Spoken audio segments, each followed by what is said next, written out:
नमस्कार। आइए सुनते हैं कथा सम्राट मुंशी प्रेमचंद द्वारा लिखी हुई कहानी ईश्वरीय न्याय। कानपुर जिले में पंडित भृगुदत्त नामक एक बड़े जमींदार थे। मुंशी सत्यनारायण उनके कारिंदा थे। वह बड़े स्वामी भक्त और सच्चरित्र मनुष्य थे। लाखों रुपए की तहसील और हजारों मन अनाज का लेन देन उनके हाथ में था, पर कभी उनकी नीयत डामाडोल न होती। उनके सुप्रबंध से रियासत दिनों दिन उन्नति करती जाती थी। ऐसे कर्तव्यपरायण सेवक का जितना सम्मान होना चाहिए उससे अधिक ही होता था। दुख सुख के प्रत्येक अवसर पर पंडित जी उनके साथ बड़ी उदारता से पेश आते। धीरे धीरे मुंशी जी का विश्वास इतना बढ़ा कि पंडित जी ने हिसाब किताब का समझना भी छोड़ दिया। संभव है उनसे आजीवन इसी तरह निभ जाती, पर भावी प्रबल है। प्रयाग में कुंभ लगा तो पंडित जी भी स्नान करने गए। वहां से लौटकर फिर वे घर न आए। मालूम नहीं किसी गड्ढे में फिसल पड़े या कोई जल जंतु उन्हें खींच ले गया।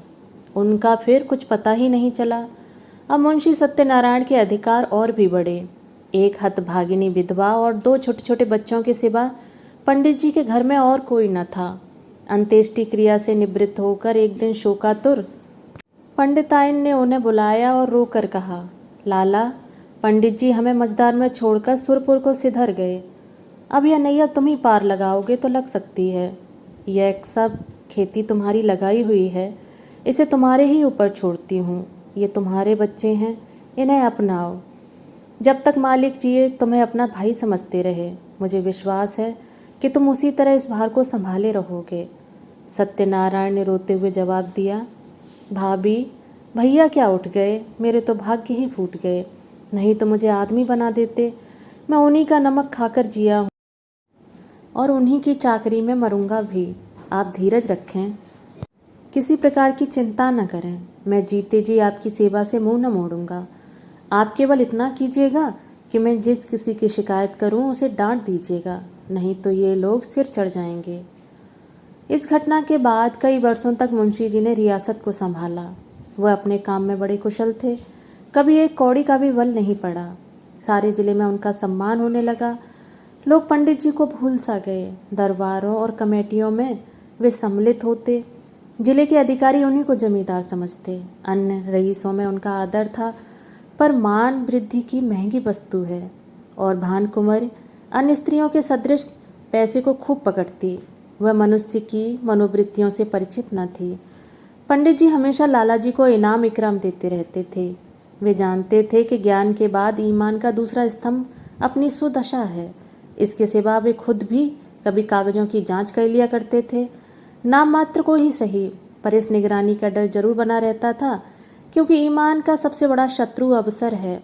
भानुकुमारी इन बातों को जानती न थी।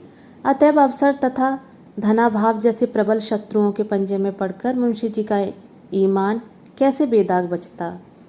कानपुर शहर में मिला हुआ ठीक गंगा के किनारे एक बहुत आजाद और उपजाऊ गांव था। पंडित जी इस गांव को लेकर नदी किनारे पक्का घाट, मंदिर, बाग, मकान आदि बनवाना चाहते थे, पर उनकी यह कामना सफल न हो सकी। संयोग से अब यह गांव बिकने लगा। उनके जमींदार एक ठाकुर साहब थे, किसी फौजदारी के मामले में फंसे हुए थे। मुकदमा लड़ने के लिए रुपए की चाहत थी। मुंशी जी ने कचहरी में यह समाचार सुना। चटपट मोल तोल हुआ, दोनों तरफ गरज थी। सौदा पटने में देर न लगी। बैनामा लिखा गया, रजिस्ट्री हुई। रुपए मौजूद न थे, पर शहर में साख थी। एक महाजन के यहाँ से 30,000 रुपये मंगवाए गए और ठाकुर साहब को नजर किए गए। हाँ, कामकाज की आसानी के ख्याल से यह सब लिखा पढ़ी मुंशी जी ने अपने ही नाम की, क्योंकि मालिक के लड़के अभी नाबालिग थे। उनके नाम से लेने में बहुत झंझट होती और विलम्ब होने से शिकार हाथ से निकल जाता। मुंशी जी बैनामा लिए असीम आनंद में मग्न भानुकुमारी के पास आए, पर्दा कराया और यह शुभ समाचार सुनाया। भानुकुमारी ने सजल नेत्रों से उनको धन्यवाद दिया। पंडित जी के नाम पर मंदिर और घाट बनवाने का इरादा पक्का हो गया। मुंशी जी दूसरे ही दिन उस गांव में आए। आसामी नजराने लेकर नए स्वामी के स्वागत को हाजिर हुए। शहर के रईसों की ताबत हुई। लोगों ने नावों पर बैठकर गंगा की खूब सैर की। मंदिर आदि बनवाने के लिए आबादी से हटकर रमणीक स्थान चुना गया। यद्यपि इस गांव को अपने नाम लेते समय मुंशी जी के मन में कपट का भाव न था, तथापि 2-4 दिन में ही उनका अंकुर जम गया और धीरे धीरे बढ़ने लगा। मुंशी जी इस गांव के आय व्यय का हिसाब रखते और अपने स्वामिनों को उसका ब्यौरा समझाने की जरूरत न समझते। भानुकुमारी इन बातों में दखल देना उचित न समझती थी, पर दूसरे कारिंदों से बातें सुन सुनकर उसे शंका होती थी कि कहीं मुंशी जी दगा तो न देंगे। अपने मन का भाव मुंशी से छिपाती थी, इस ख्याल से कि कहीं कारिंदों ने उन्हें हानि पहुंचाने के लिए षड्यंत्र न रचा हो।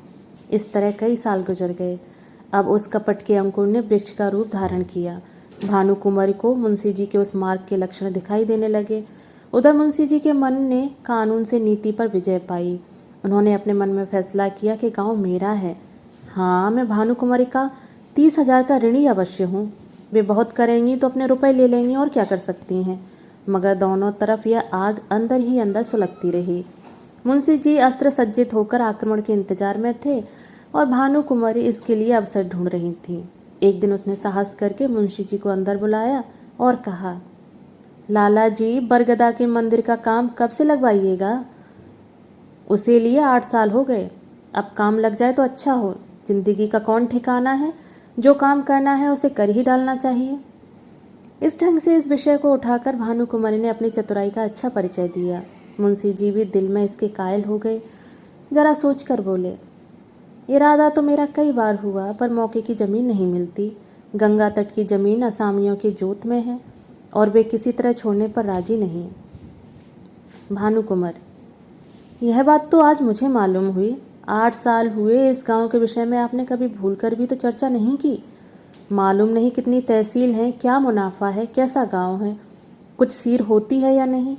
जो कुछ करते हैं आप ही करते हैं और करेंगे, पर मुझे भी तो कुछ मालूम होना चाहिए।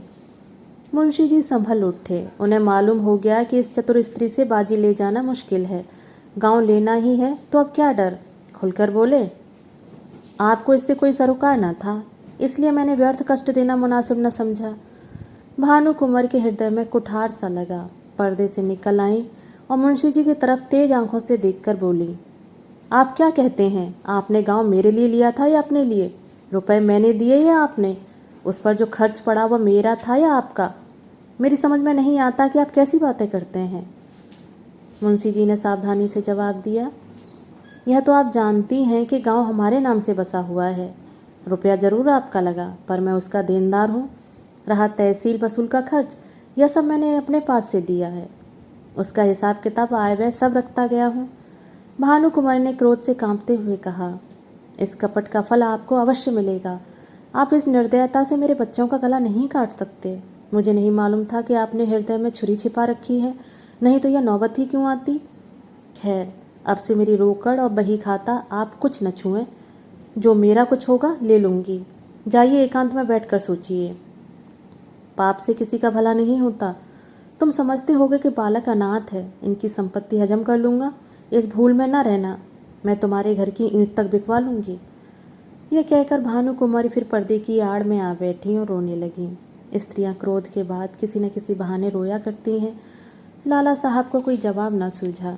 यहाँ से उठाए और दफ्तर जाकर कागज उलट पुलट करने लगे, पर भानुकुमारी भी उनके पीछे पीछे दफ्तर में पहुंची और डांट कर बोली, मेरा कोई कागज मत छूना, नहीं तो बुरा होगा। तुम विषैले सांप हो, मैं तुम्हारा मुंह नहीं देखना चाहती। मुंशी जी कागजों में कुछ काट छांट करना चाहते थे, पर विवश हो गए। खजाने की कुंजी निकाल कर फेंक दी, बही खाते पटक दिए, किवाड़ धड़ाके से बंद किए और हवा की तरह सन्न से निकल गए। कपट में हाथ तो डाला, पर कपट मंत्र न जाना। दूसरे कारिंदों ने यह कैफियत सुनी तो फूले न समाये। मुंशी जी के सामने उनकी दाल न गलने पाती। भानुकुमारी के पास आकर वे आग पर तेल छिड़कने लगे। सब लोग इस विषय में सहमत थे कि मुंशी सत्यनारायण ने विश्वासघात किया है। मालिक का नाम उनकी हड्डियों से फूट फूट कर निकलेगा। दोनों ओर से मुकदमेबाजी की तैयारियां होने लगी। एक तरफ न्याय का शरीर था, दूसरी ओर न्याय की आत्मा। प्रकृति का पुरुष से लड़ने का साहस हुआ। भानुकुमार ने लाला छक्कन लाल से पूछा, हमारा वकील कौन है? छक्कन लाल ने इधर उधर झांक कर कहा, वकील तो सेठ जी हैं, पर सत्यनारायण ने उन्हें पहले गांठ रखा होगा। इस मुकदमे के लिए बड़े होशियार वकील की ज़रूरत है। मेहरा बाबू की आजकल खूब चल रही है। हाकिम की कलम पकड़ लेते हैं, बोलते हैं तो जैसे मोटर कार छूट जाती है सरकार। और क्या कहें, कई आदमियों को फांसी से उतार लिया है। उनके सामने कोई वकील जबान तो खोल नहीं सकता। सरकार कहें तो वही कर लिए जाएं। छक्कन लाल की अतियुक्ति से संदेह पैदा कर लिया। भानुकुमारी ने कहा, नहीं, पहले सेठ जी से पूछ लिया जाए, उसके बाद देखा जाएगा। आप जाइए, उन्हें बुला लाइए।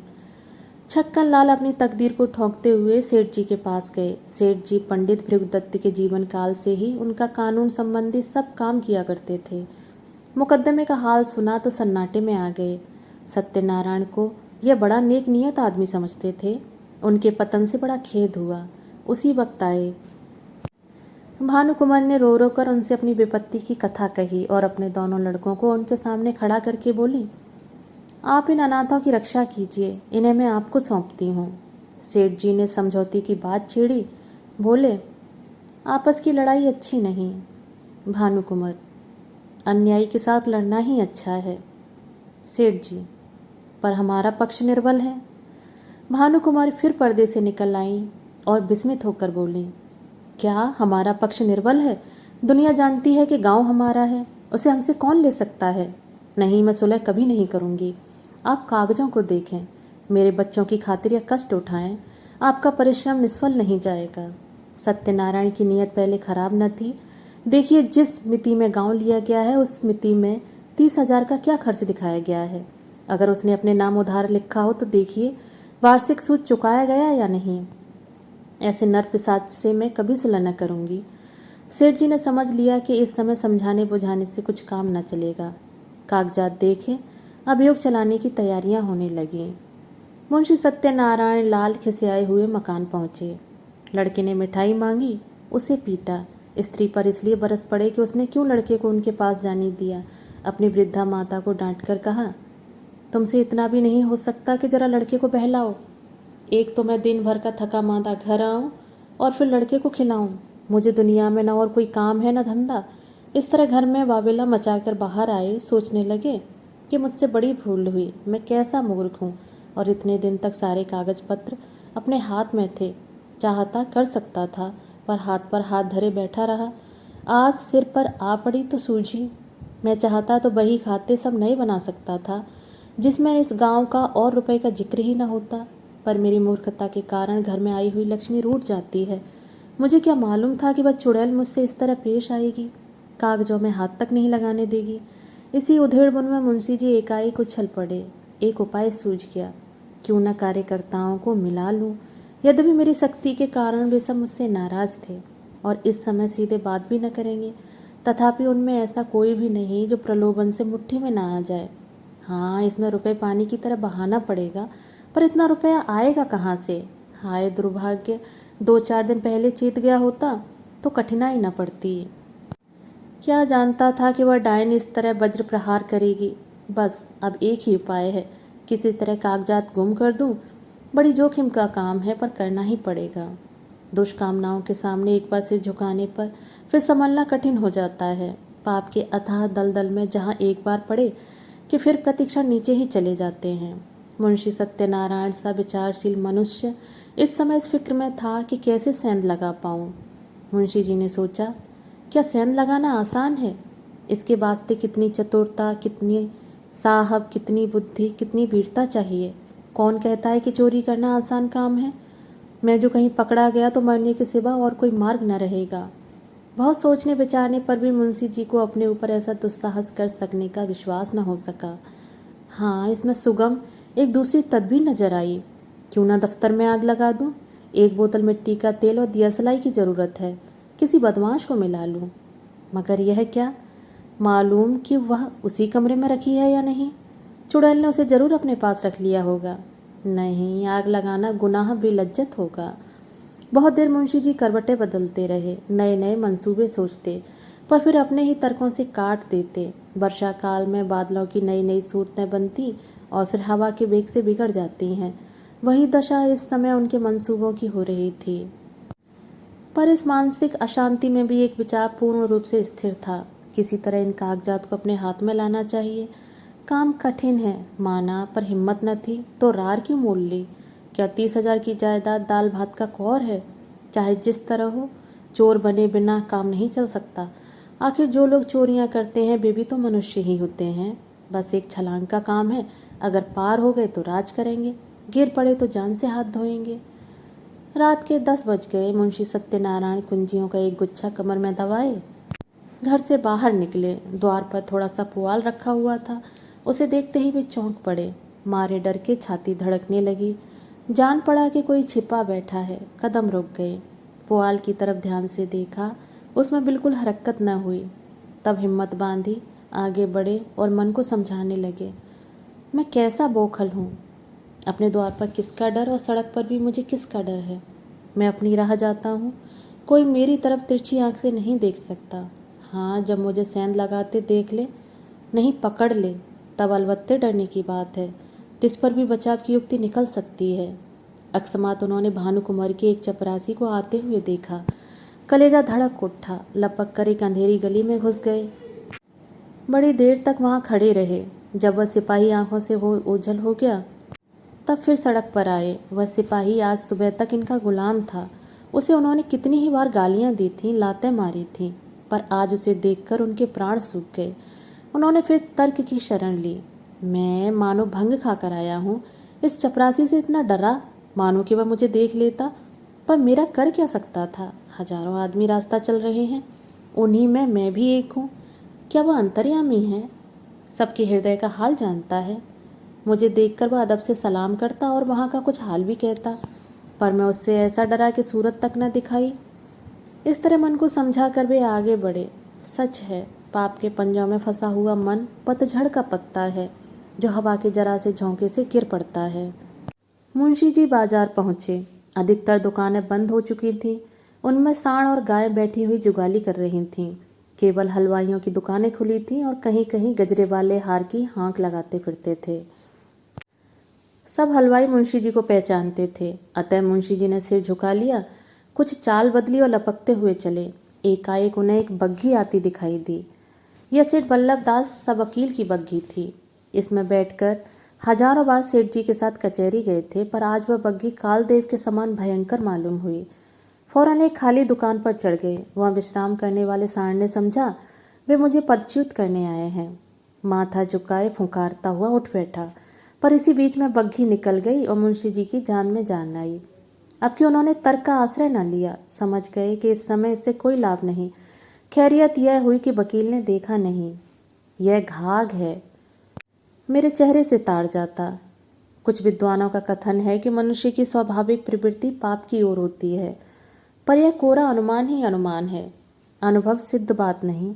सच बात तो यह है कि मनुष्य स्वभावतः पाप भीरू होता है, और हम प्रत्यक्ष देख रहे हैं कि पाप से उसे कैसी घृणा होती है। एक फर्लांग आगे चलकर मुंशी जी को एक गली मिली और भानुकुमारी के घर का एक रास्ता था। धुंधली सी लालटेन जल रही थी, जैसा मुंशी जी ने अनुमान किया था। पहरेदार का पता न था। अस्तबल में चमारों के यहाँ नाच हो रहा था। कई चमारिनें बनाब सिंगार करके नाच रही थीं। चमार मृदंग बजा बजा कर गाते थे। नाही घरे श्याम घेरी आए बदरा, सोबत रही सपन एक देखूं रामा, खुल गई नींद ढरक गए कजरा, नाही घरे श्याम घेरे आए बदरा। दोनों पहरेदार वही तमाशा देख रहे थे। मुंशी जी दबे पांव लालटेन के पास गए और जिस तरह बिल्ली चूहे पर झपटती है उसी तरह उन्होंने झपट कर लालटेन को बुझा दिया। एक पड़ाव पूरा हो गया, पर वे उस कार्य को जितना दुष्कर समझते थे उतना न जान पड़ा। हृदय कुछ मजबूत हुआ।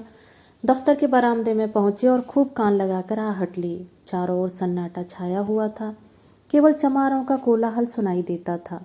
इस समय मुंशी जी के दिल में धड़कन थी, पर सिर धम धम कर रहा था, हाथ पांव कांप रहे थे, सांस बड़े वेग से चल रही थी। शरीर का एक एक रोम और आंख कान बना हुआ था। वे सजीवता की मूर्ति हो रहे थे। उनमें जितना पौरुष, जितनी चपलता, जितना साहस, जितनी चेतना, जितनी बुद्धि, जितना अवसान था, वे सब इस वक्त सजग और सचेत होकर इच्छा शक्ति की सहायता कर रहे थे। दफ्तर के दरवाजे पर वही पुराना ताला लगा हुआ था। इसकी कुंजी आज बहुत तलाश करके वे बाजार से लाए थे। ताला खुल गया। किवाड़ों ने बहुत दबी जबान से प्रतिरोध किया। इस पर किसी ने ध्यान न दिया। मुंशी जी दफ्तर में दाखिल हुए। भीतर चिराग जल रहा था। मुंशी जी को देखकर उसने एक दफे सिर हिलाया, मानो उन्हें भीतर आने से रोका। मुंशी जी के पैर थर थर काँप रहे थे। एड़ियाँ जमीन से उछली पड़ती थीं। पाप का बोझ उन्हें असह्य था। पल भर में मुंशी जी ने बहियों को उल्टा पलटा। लिखावट उनकी आंखों में तैर रही थी। इतना अवकाश कहाँ था कि जरूरी कागजात छांट लेते। उन्होंने सारी बहियों को समेटकर एक गट्ठर बनाया और सिर पर रखकर तीर के समान कमरे के बाहर निकल आए।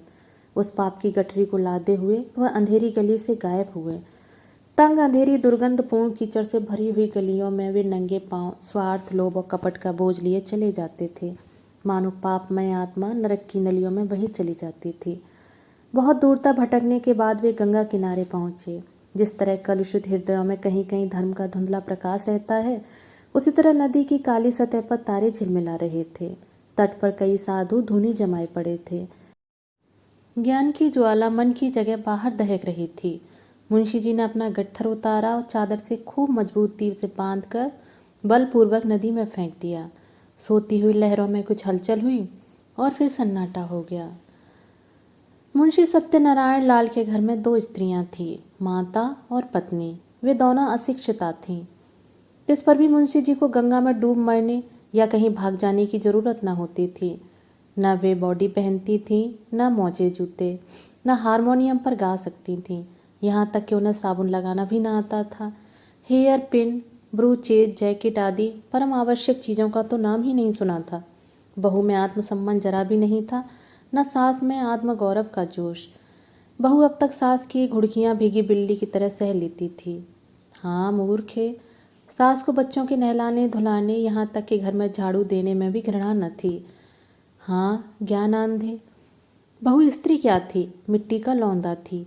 1 पैसे की जरूरत होती तो सास से मांगती। सारांश यह है कि दोनों स्त्रियां अपने अधिकारों से बेखबर अंधकार में पड़ी हुई पशुवत जीवन व्यतीत करती थीं। ऐसी फूहड़ थीं कि रोटियां भी अपने हाथों से बना लेती थीं। कंजूसी के मारे दाल मोट समोसे कभी बाजार से न मंगाती। आगरे वाले की दुकान की चीज़ें खाई होती तो उनका मज़ा जानती। बुढ़िया खूसट दवा दर्पण भी जानती थी। बैठी बैठी घास पात कूटा करती। मुंशी जी ने माँ के पास जाकर कहा, अम्मा अब क्या होगा? भानु कुंवर ने मुझे जवाब दे दिया। माता ने घबरा कर पूछा, जवाब दे दिया? मुंशी, हाँ बिल्कुल बेकसूर। माता, क्या बात हुई?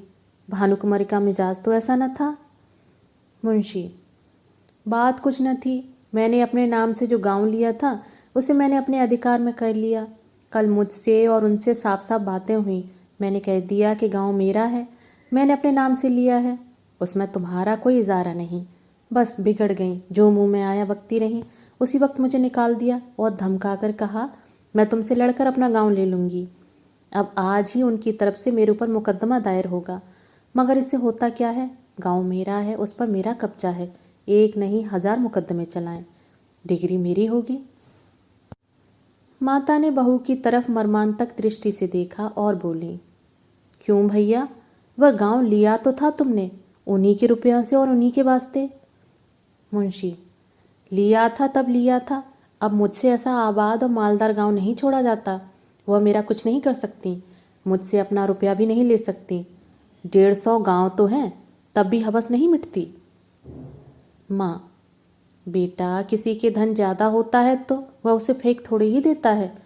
तुमने अपनी नीयत बिगाड़ी, यह अच्छा काम नहीं किया। दुनिया तुम्हें क्या कहेगी? और दुनिया चाहे कहे ना कहे, तुमको भला ऐसा करना चाहिए कि जिसकी गोद में इतने दिन पले, जिसका इतने दिनों तक नमक खाया, अब उसी से दगा करो।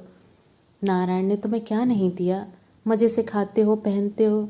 घर में नारायण का दिया 4 पैसा है, बाल बच्चे हैं, और क्या चाहिए?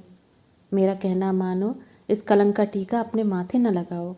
यह अपजस मत लो। बरकत अपनी कमाई में होती है, हराम की कौड़ी कभी नहीं फलती।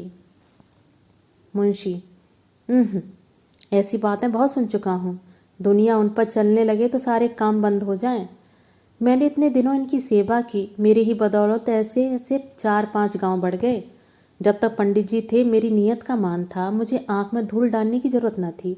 वे आप ही मेरी खातिर कर दिया करते थे। उन्हें मरे 8 साल हो गए, मगर मुसम्मात के एक बड़ी पान की कसम खाता हूँ, मेरी जात से उनको हजारों रुपए मासिक की बचत होती थी। क्या उनको इतनी भी समझ न थी कि यह बेचारा जो इतनी ईमानदारी से मेरा काम करता है, इस नफ़े में कुछ उसे भी मिलना चाहिए। यह कहकर न दो, इनाम कहकर दो, किसी तरह दो तो। मगर वे तो समझती थी कि मैंने इसे 20 रुपये महीने पर मोल ले लिया है। मैंने 8 साल तक सब किया, अब क्या इसी 20 रुपये में गुलामी करता रहूं और अपने बच्चों को दूसरे का मुंह ताकने के लिए छोड़ जाऊं? अब मुझे यह अवसर मिला है, इसे क्यों छोड़ूं? जमींदारी की लालसा लिए हुए क्यों मरूं? जब तक जीऊंगा खुद खाऊंगा, मेरे पीछे मेरे बच्चे चैन उड़ाएंगे। माता की आंखों में आंसू भर आए। बोली, बेटा, मैंने तुम्हारे मुंह से ऐसी बातें कभी नहीं सुनी थी। तुम्हें क्या हो गया है? तुम्हारे आगे बाल बच्चे हैं, आग में हाथ न डालो। बहू ने सास की ओर देखकर कहा, हमको ऐसा धन नहीं चाहिए, हम अपनी दाल रोटी में मगन हैं। मुंशी, अच्छी बात है, तुम लोग दाल रोटी खाना, गाड़ा पहनना, मुझे अब हलवे पूरी की इच्छा है। माता, यह अधर्म मुझसे न देखा जाएगा, मैं गंगा में डूब मरूंगी। पत्नी, तुमने यह सब कांटा बोना है तो मुझे मायके पहुंचा दो, मैं अपने बच्चों को लेकर इस घर में न रहूंगी। मुंशी ने झुंझलाकर कहा, तुम लोगों की बुद्धि तो भांग खा गई है। लाखों सरकारी नौकर रात दिन दूसरों का गला दबा दबा कर रिश्वतें लेते हैं और चैन करते हैं। न उनके बाल बच्चों को ही कुछ होता है और न उन्हीं को हैजा पकड़ता है। अधर्म उनको क्यों नहीं खा जाता जो मुझी को खा जाएगा? मैंने तो सत्यवादियों को सदा दुख झेलते देखा है। मैंने जो कुछ किया है सुख लूटूंगा, तुम्हारे मन में जो आए करो। प्रातःकाल दफ्तर खुला तो कागजात सब गायब थे। मुंशी छक्कनलाल बौखलाए से घर में गए और मालकिन से पूछा, कागजात आपने उठवा लिए हैं? भानु कुमार ने कहा, मुझे क्या खबर, जहां आपने रखे होंगे वहीं होंगे। फिर सारे घर में खलबली पड़ गई, पहरेदारों पर मार पड़ने लगी। भानु कुमार को तुरंत मुंशी सत्यनारायण पर संदेह हुआ, मगर उनकी समझ में छक्कनलाल की सहायता के बिना यह काम होना असंभव था। पुलिस में रपट हुई, एक ओझा नाम निकालने के लिए बुलाया गया। मौलवी साहब ने कुर्रा फेंका। ओझा ने बताया कि किसी पुराने बैरी का काम है। मौलवी साहब ने फरमाया, किसी घर के बेदिए ने यह हरकत की है। शाम तक यह दौड़ धूप होती रही। फिर यह सलाह होने लगी कि इन कागजातों के बगैर मुकदमा कैसे चले। पक्ष तो पहले से ही निर्बल था, जो कुछ बल था वह इसी बही खाते का था। अब तो सबूत भी हाथ से गए, दावे में कुछ जान ही न रही। मगर भानु कुमार ने कहा, बला से हार जाएंगे, हमारी चीज कोई छीन ले तो हमारा धर्म है कि उसे यथाशक्ति लड़ें। हार कर बैठना कायरों का काम है। सेठ जी, वकील को इस दुर्घटना का समाचार मिला तो उन्होंने भी यही कहा कि अब दावे में जरा भी जान नहीं है, केवल अनुमान और तर्क का भरोसा है। अदालत ने माना तो माना, नहीं माना तो हार माननी पड़ेगी। पर भानु कुमार ने एक न माने। लखनऊ और इलाहाबाद से 2 होशियार बैरिस्टर बुलाए। मुकदमा शुरू हो गया। सारे शहर में इस मुकदमे की धूम थी। कितने ही रईसों को भानु कुमार ने साथी बनाया। मुकदमा शुरू होने के समय हजारों आदमियों की भीड़ हो जाती थी। लोगों के इस खिंचाव का मुख्य कारण यह था कि भानु कुमार एक पर्दे की आड़ में बैठी हुई अदालत की कार्रवाई देखा करती थी, क्योंकि उसे अब अपने नौकरों पर जरा भी विश्वास न था। वादी बैरिस्टर ने एक बड़ी मार्मिक वक्तृता दी। उसने सत्यनारायण की पूर्वावस्था का खूब अच्छा चित्र खींचा। उसने दिखलाया कि वे कैसे स्वामी भक्त, कैसे कार्यकुशल, कैसे कर्मशील थे, और स्वर्गवासी पंडित भृगुदत्त का उस पर पूर्ण विश्वास हो जाना किस तरह स्वाभाविक था। इसके बाद उसने सिद्ध किया कि मुंशी सत्यनारायण की आर्थिक व्यवस्था कभी ऐसी न थी कि वे इतना धन संचय करते। अंत में उसने मुंशी जी की स्वार्थपरता, कूटनीति, निर्दयता और विश्वासघातकता का ऐसा घृणोत्पादक चित्र खींचा कि लोग मुंशी जी को गालियां देने लगे। इसके साथ ही उसने पंडित जी के अनाथ बालकों की दशा का बड़ा करुणोत्पादक वर्णन किया। कैसे शोक और लज्जा की बात है कि ऐसा चरित्रवान, ऐसा नीति कुशल मनुष्य इतना गिर जाए कि अपने स्वामी के अनाथ बालकों की गर्दन पर छुरी चलाने पर संकोच न करे। मानव पतन का ऐसा करुण, ऐसा हृदय विदारक उदाहरण मिलना कठिन है।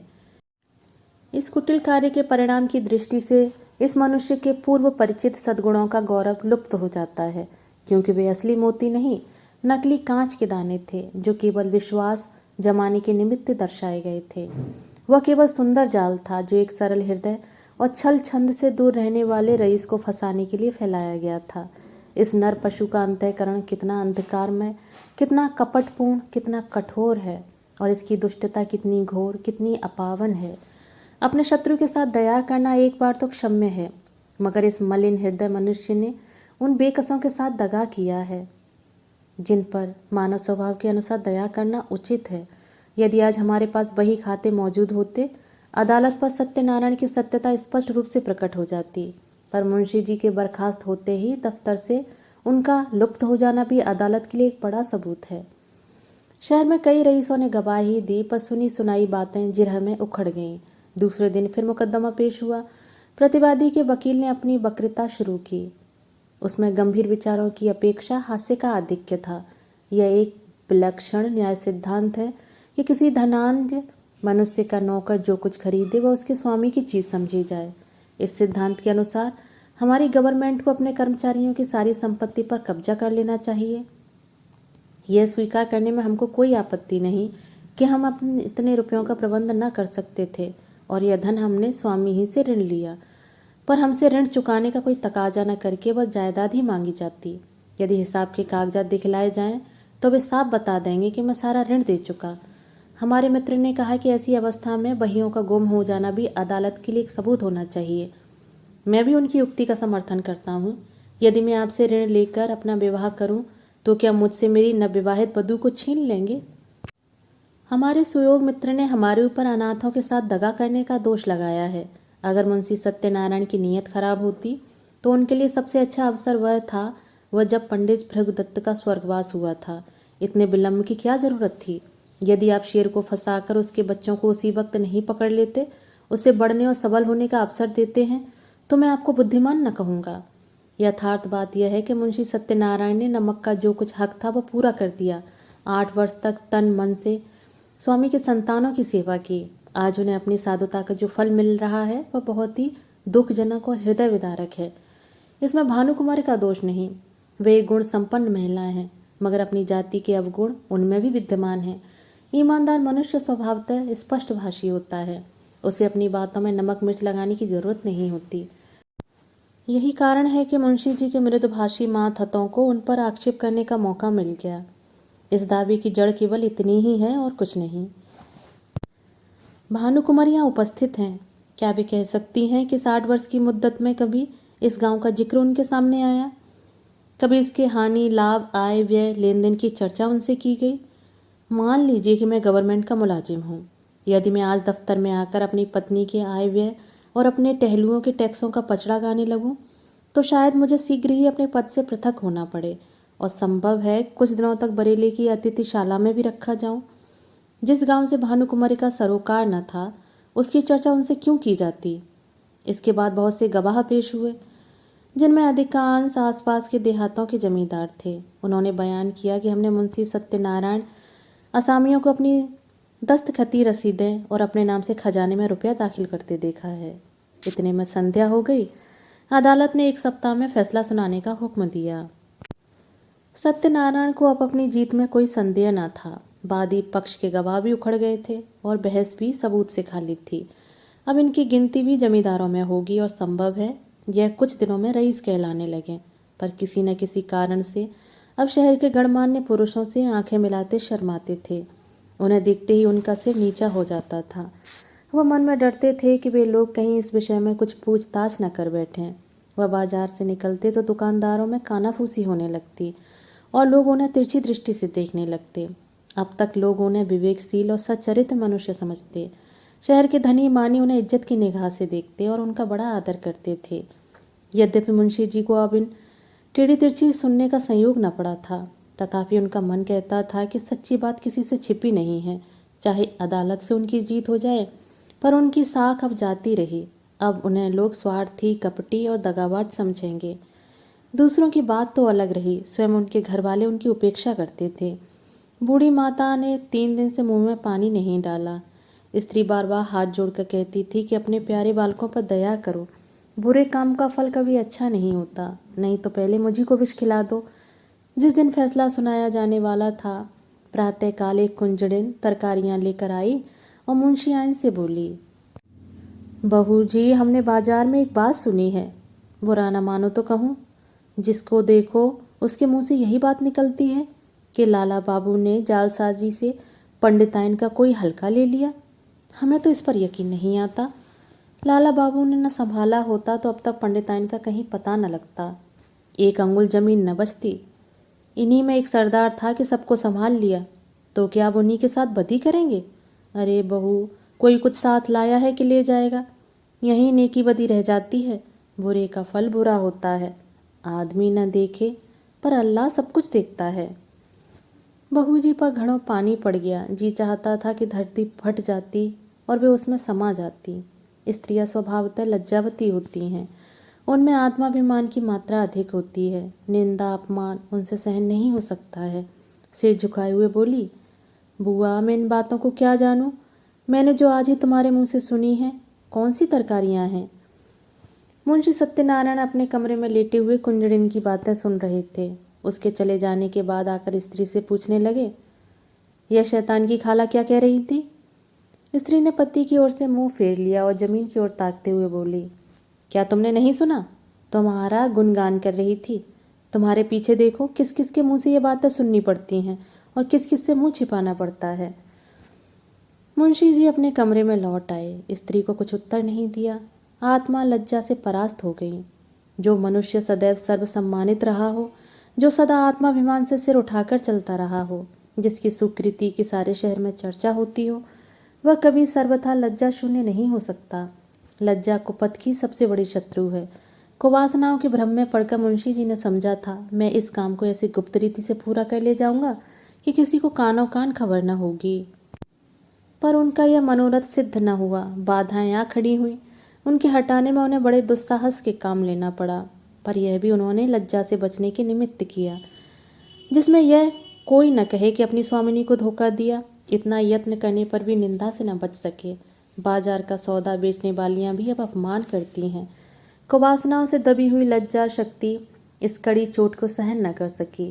मुंशी जी सोचने लगे, अब मुझे धन संपत्ति मिल जाएगी, ऐश्वर्यवान तो हो जाऊंगा, परंतु निंदा से मेरा पीछा न छूटेगा। अदालत का फैसला मुझे लोक निंदा से न बचा सकेगा। ऐश्वर्य का फल क्या है? मान और मर्यादा। उससे हाथ धो बैठा तो ऐश्वर्य को लेकर क्या करूंगा? चित्त की शक्ति खोकर, लोक लज्जा सहकर, जन समुदाय में नीच बनकर और अपने घर में कलह का बीज बोकर यह संपत्ति मेरे किस काम आएगी? और यदि वास्तव में कोई न्याय शक्ति हो और वह मुझे इस कुकृत्य का दंड दे, तो मेरे लिए सिवा मुख में कालिक लगाकर निकल जाने के और कोई मार्ग न रहेगा।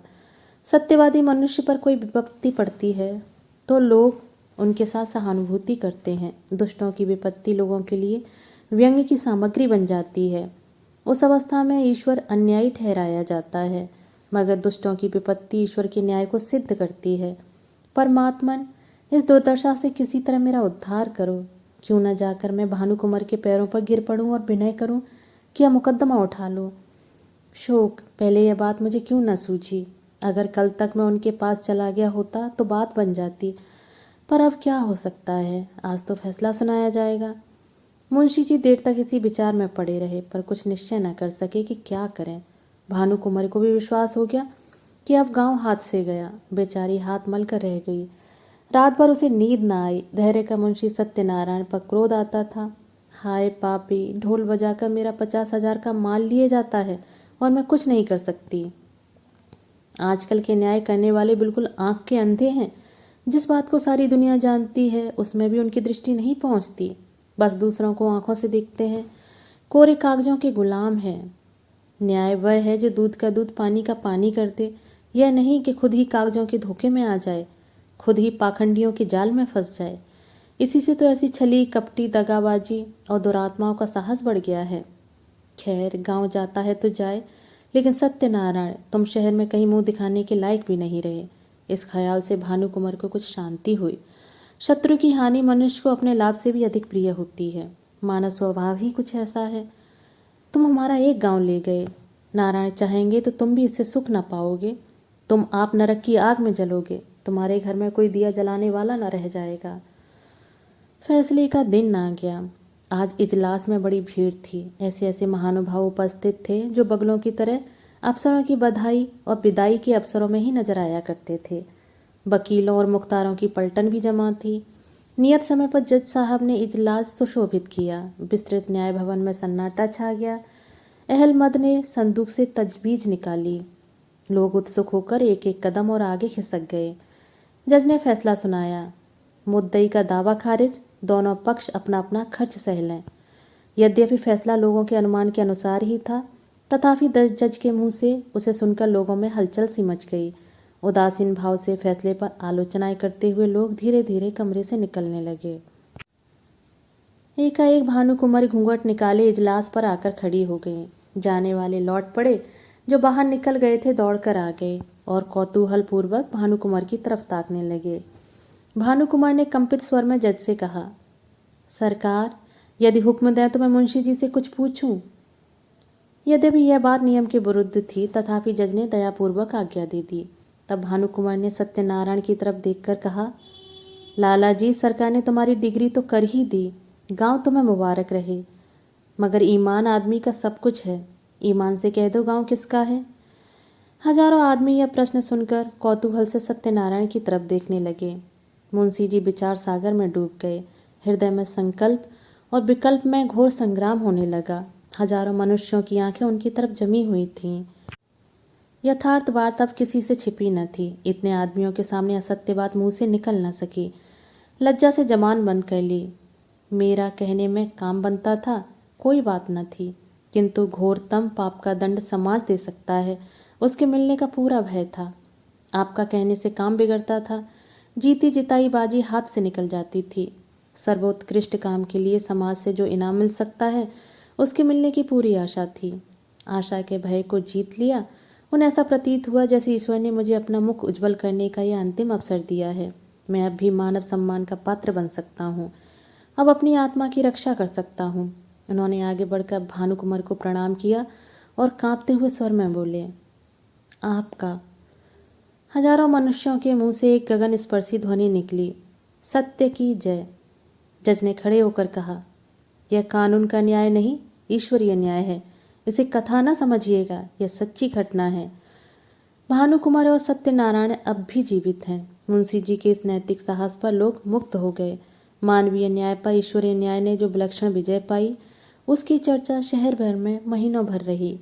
भानुकुमार मुंशी जी के घर गईं, उन्हें मना कर लाईं, फिर अपना सारा कारोबार उन्हें सौंपा और कुछ दिनों उपरांत यह गांव उन्हीं के नाम हिब्बा कर दिया। मुंशी जी ने भी उसे अपने अधिकार में रखना उचित न समझा, कृष्णार्पण कर दिया। अब इसकी आमदनी दीन दुखियों और विद्यार्थियों की सहायता में खर्च होती है। दोस्तों, अभी आप सुन रहे थे मुंशी प्रेमचंद द्वारा लिखी हुई कहानी ईश्वरीय न्याय। दोस्तों, उम्मीद करती हूँ आपको यह कहानी ज़रूर पसंद आई होगी। मिलते हैं एक और नई कहानी के साथ। धन्यवाद।